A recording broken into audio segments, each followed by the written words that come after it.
Hello, I'm Sandra Freisinger. I'm head of BCMA DACH, and our topic is predicting the reach of branded content with the Content Score. Today, I'm joined by Louisa Scheel and by Krizsak from Webedia. Louisa, could you please present yourself? Yeah, of course. Thank you, Sandra. Always a pleasure to be part of the BCMA events.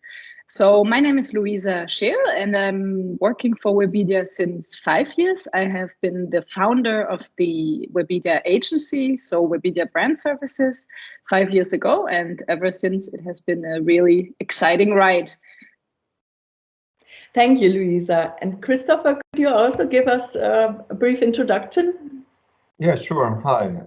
So I've been working for Webedia for 5 years as well. And 4 years ago, I joined Louisa's team in the content agency, where I was mostly doing project management stuff before becoming head of content. And in this capacity, I mostly come up with content strategies and do a lot of analytics and reporting for our clients. And yeah, that's basically it. Thank you very much. So we would like to know a bit more about Webedia, which is an international company altogether. Louisa, could you tell us something about that? Yeah, of course. Always a great pleasure. So Webedia is founded in 2008 in France. So it has actually been a French company. Now we have been expanding on a more global level, but the foundation is the French roots. So Webidia is multimedia company. So when we were starting in 2008, we have been calling ourselves a publisher, and now we are actually calling Webidia a multimedia company. So there is 3 revenue streams. One is publishing, so that's basically the legacy business, the publishing business, that is running our own operated websites in different industries, from gaming, entertainment, travel, and lifestyle. Then we have another revenue stream called production. So this is basically production of live events, but also production of video content. That means not only video content for our clients, but also video content for example, TV stations, so Netflix, Amazon. So we're producing now formats for other media companies. And then we have the third arm, and that is brand services. So this is the people you are speaking with today, and you have been getting to know in the last couple of years. So brand services is the content marketing agency arm of Webidia. And that means we are producing the full service content marketing funnel from A to Z for our clients. So we're really putting in place the expertise we have gained with the media business, the publishing business, and the production business. And now we give this expertise in the hand of our clients. Now, as you can see here in the presentation, and that's actually pretty exciting for us, there has been an acquisition done by the Webedia Group in the beginning of last year. And that agency is called Jellyfish. And Jellyfish is really a digital transformation partner for big global clients, and mainly Google preferred services agency. So Jellyfish is really working hand in hand with Google on thousands of projects on digital transformation. And now Webedia and Jellyfish are growing more and more together. So brand services, the content marketing agency arm, and Jellyfish, because we can really see that this is a great fit in giving our clients the best solutions. So yeah. Keeping it short, always super excited to talk about the group because there's so much going on and there's been so much acquisitions, but yeah, that's seems to be a very brief introduction. Seems to be a very, very interesting time for Webedia and Jellyfish, yeah? Yes, definitely. So, Louisa, how do you build up good marketing strategies for your clients in content marketing? That is a very good question. Actually, I think the most important thing thing for us has been actually really understanding the client, listening to the client, what are the needs of the client, because in the past couple of years, there has actually been a lot of content created already. So there have been a lot of tests been done with how can we produce content, what kind of content is fitting our brand, which channels should we distribute the content on. So there is a lot of great content produced, but there's also a lot of, I call it dead content, lying around. So what's really important is to understand what has been done, what is your strategy, what are your goals. It's not just to produce content, so content is lying around, and really sitting down with the client and building a content strategy, understanding their goals, and not just starting to produce content, really just starting off with the strategy. And sometimes it takes us months to understand all the content what has been produced, on which channels, what is performing, what's not performing. Is this actually fitting your brand DNA, the content you produce? So yeah, I think that's the most important part, is really the pre-phase, to understand, to do a strategy, and then build from there. Yeah, very interesting. And about the branches you are working for, or the clients, I know it's always a bit of a secret, but maybe you can tell us something. Yeah, of course. And since we've known each other for a couple of years now, I can of course tell you. So, I mean, our real initial expertise from the publishing business, as I've mentioned earlier, is or has been the gaming industry. So the gaming content all around gaming. We really understand the gaming communities deeply. So building content for them and around them is one of our main focuses. So we've been working with a couple of retailers, for example, MediaMarkt. We've built very successfully a gaming portal called Games.de. We've been also from gaming, I've mentioned earlier that lifestyle is one of our main expertise as well. We've built a Koch mit, which is a cooking and lifestyle portal for them. And then we've been also expanding our expertise we have in the entertainment field, since we're working with a lot of, since we are running the websites Movie Pilot and Film Starts, we've built client projects in the entertainment field for the movie industry. So Vodafone is one of our clients, and we've been very successfully building a great entertainment hub with them over the last years. And then now we've been recently expanding our expertise into the field of pharmaceuticals, which is quite interesting, because we really understand that it's more about the methodologies we use in SEO, in social, really sitting down, doing the strategy right, that actually we can expand into other industries as well from there. So industries you would maybe not think about at the first time, yeah?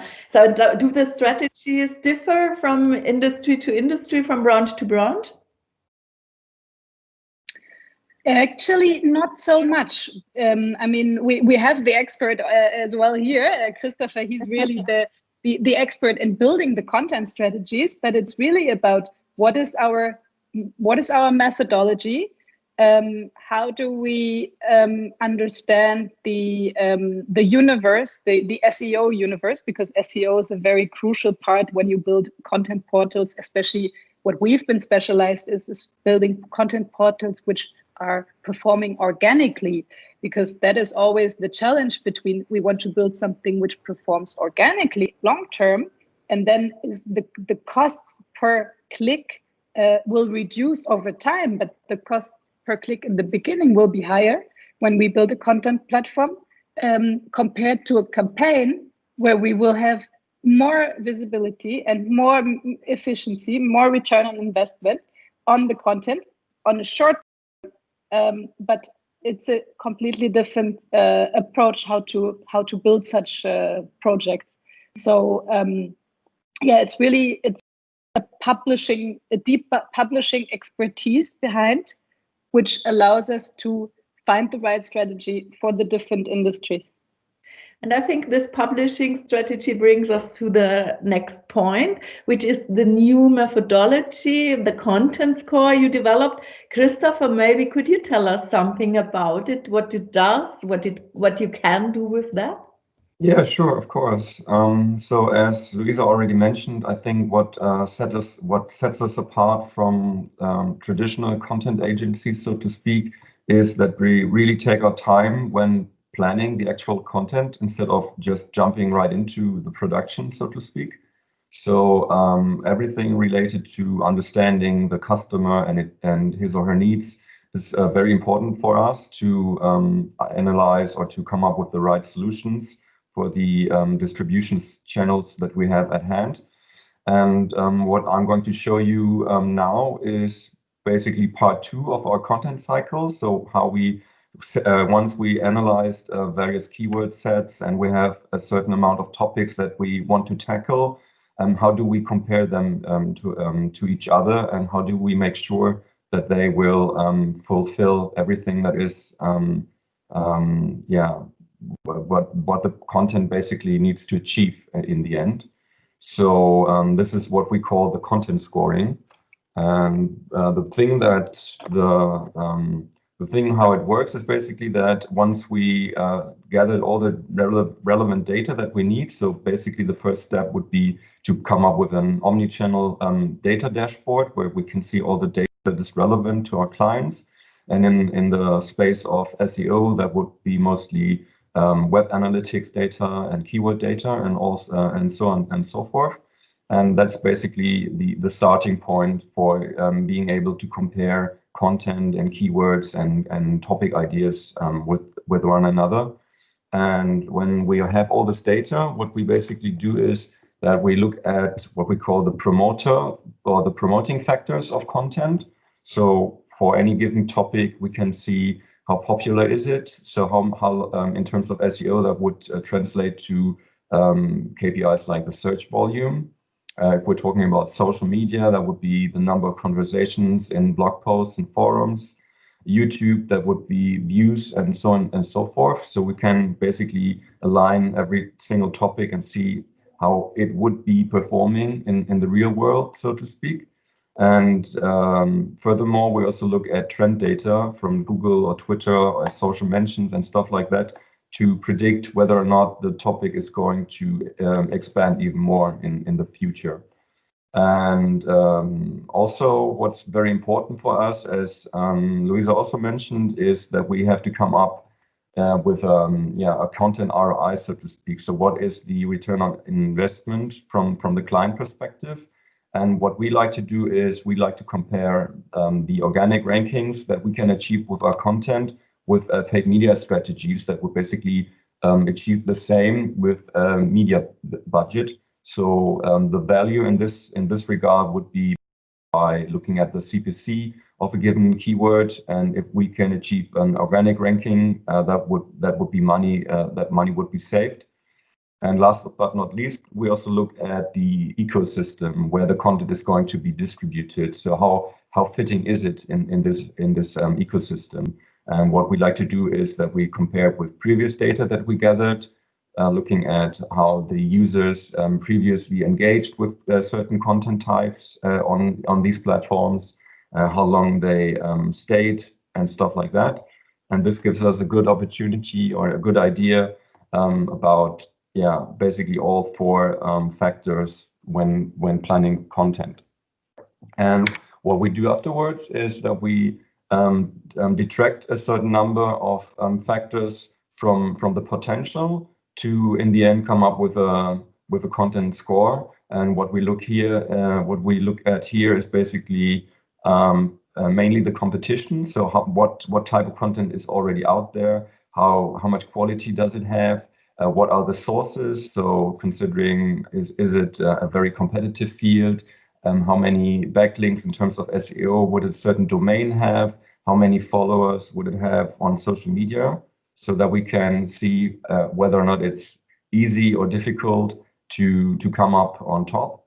And in an SEO world, that would also translate to KPIs like yeah, on and off page KPIs like the number of backlinks that a certain channel has, and how much expertise you would actually need. So because Google itself refers to these factors as the EAT signals. That's expertise, authority, and trust. And since the last previous Google Core updates, it's becoming more and more important to really show your expertise when you create content, so that the user and the Google crawler can see that you are the person to speak to about any given topic. And that's what we try to take into consideration here as well. So in the end, that's basically what we do, so that we can not only compare the different distribution channels that we have available with each other, but also topics or even keyword sets with one another. And we come up with a very easy to use content score, which basically distills all this data that we have gathered in the planning phase to one single number, so that we can say topic A is more favorable than topic B, for example. Yeah, that's basically the content score. So this is a real brand new thing, a real brand new methodology, and I really appreciate to share this with all the viewers. What I still do not completely understand is, if there is a topic out there and there is already a lot of content, does this mean that it's better to do also topics like that? Or do you have to change those topics and take other ones for the client? What makes it easier to come up?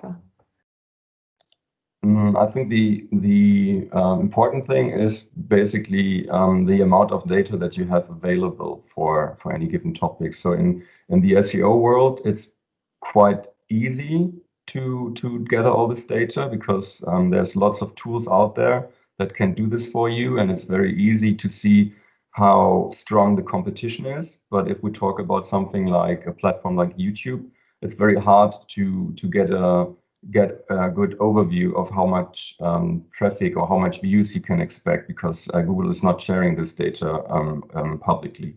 So what we like to do is either we look for proxies, so that if we see, for example, that a certain topic Google search is also answered with lots of YouTube videos in the Google search results pages, that's an indication for us that this is something that the Google bot expects, that this search query is best answered with a video. So that's a thing that we can do. And also we like to compare it to internal data. So as we are a part of a very big group, we have the opportunity to tap into much very different data points from all different verticals, entertainment, gaming, and so on and so forth.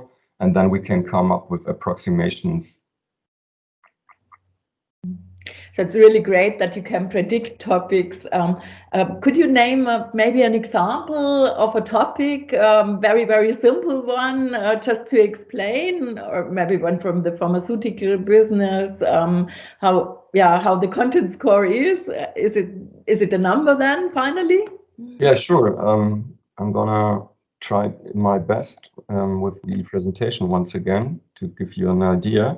So what we are looking at here right now is basically what are the different distribution channels. And let's say that we found a certain topic in the pharmaceutical field. Let's take headaches, for example, because I'm currently working on a project related to headaches. And we can say, okay, there's a certain type of headache that is worthwhile considering. And what we now would do, we would gather, first of all, traffic data in terms of this topic. So how much search volume can be expected, and also how is the search results page structured? How strong is the competition? And what can we basically, in what kind of field are we going to present our content? and we distill this information into one single digit. That would be, for example, in this case, let's say it's a 3 out of 3. So this is a high traffic potential that this topic has. And then we look at things like trend. So is it going to trend in the near future? What's the CPC value of keywords and different keywords about headaches in this regard? And what are we going to expect to come up with here? And once we've gathered all this data, we have basically a promoting factor for this type of content. And then we look at the competition mainly and detract this potential from, or detract these factors from the potential. So that would be anything related to how much expertise is already out there, what's the quality of the content, how many words are there, is it your mobile friendliness, how fast is the page speed of the competition, and so on and so forth. And once we aligned the good and the bad, so to speak, we can come up with a number, which then in turn can be compared to different topics that we also analyzed. So it's more or less a comparative methodology. So you don't come up with an absolute number that may basically, I don't think that any algorithm could actually do that, that it's basically saying to you, okay, do this type of content, you're going to be awesome. But it's always, you always have to look at it in the perspective of anything else that you could basically do or that has already been done. Mm-hmm. So to sum it up, you can then tell the client it is good to write about that or to do a video about that certain type of headache and not about another or about something else related to those medicines. Yeah, absolutely. And another big advantage that we have when working with clients with this type of tool is actually that it shortens a lot of discussions about certain data points, like only talking about absolute numbers in terms of search volume and not really thinking about what's the actual value of this content or of this topic for the project. So that's a good advantage to have because it's more or less, it's easier for everyone to understand what we're talking about. And it's easier to see the actual benefit of the content and why it would be worthwhile producing a certain article, so to speak, or a certain video, whatever, and why we shouldn't do X, for example. Perfect, I do understand. Louisa, does that help you with your clients, talking with your clients? Does that give you a kind of a basis to get along with them? Yeah, definitely. I mean, we're always in this situation that we're that we have to at some point start to justify what is the ROI on content, because of course our clients, they some of them, for them it's rather new field. They have only been investing in campaigns or in TV campaigns or in web campaigns, but then mostly on they understand how do banners perform. I'm putting €1 and then this much is coming out on the bottom. And content has been a universe which was very hard to grasp in terms of what's the ROI on our content. And that's discussions we have them after 6 months. I can really put the clock that we will have this kind of discussion, that someone will ask, what is this project paying into our ROI, and why are we doing this? So it really helps. That's what I've learned in school. It definitely helps to quantify data, to give a real way of measuring impact, and especially not only afterwards, but already before, because the client want to know, if I do an investment, if I'm building a platform, is this actually going to perform, or am I going to have 20 views for an investment of a couple of hundred of thousands of euros? And there we can really take the client by the hand and guide him a bit through this jungle of, in a way, a deeply needed expertise in the field of content production and content marketing. And some clients just, I feel that they're taking it a little bit too easy. because it is really a profession, the publishing business. And so many clients have been moving from their initial expertise of, let's say, being a cosmetic producer to being all of a sudden wanting to be a publisher. So it's very important to really help the client through this jungle and give a couple of quantitative tools on the hand and methodologies. And not just in the first conversations with clients, I've been asking, so how did you choose your topics? And then they were saying, yeah, because my daughter said, I like this topic and maybe we should look into it if my daughter who's 16 likes that topic. So it was not very quantitative, and the market is really maturing with tools coming, with technologies coming in, and now putting all these technologies together and then building these scores to actually measure the potential performance or success factors. Do you think those tools, those methodologies, those quantitative things, they will finally let clients also spend more money in content marketing? Does it help you to interest new clients?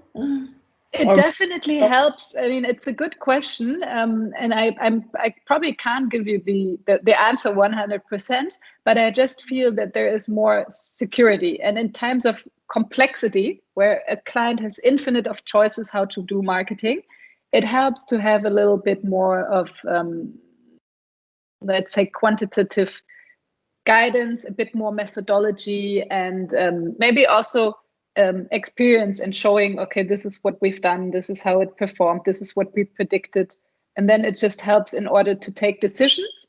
And once a decision is taken and it's proven, then I see that clients actually invest more. We rarely have clients who have been investing in a project with us who have actually been doing less afterwards. Mm-hmm. The budgets have always been smaller in the beginning, proof of concept, and then it has been building up. So that's actually a good indicator, I would say. This is really great. You're right. Yeah. So I think we know a lot about the topic now and about the KPIs, which is very, very important.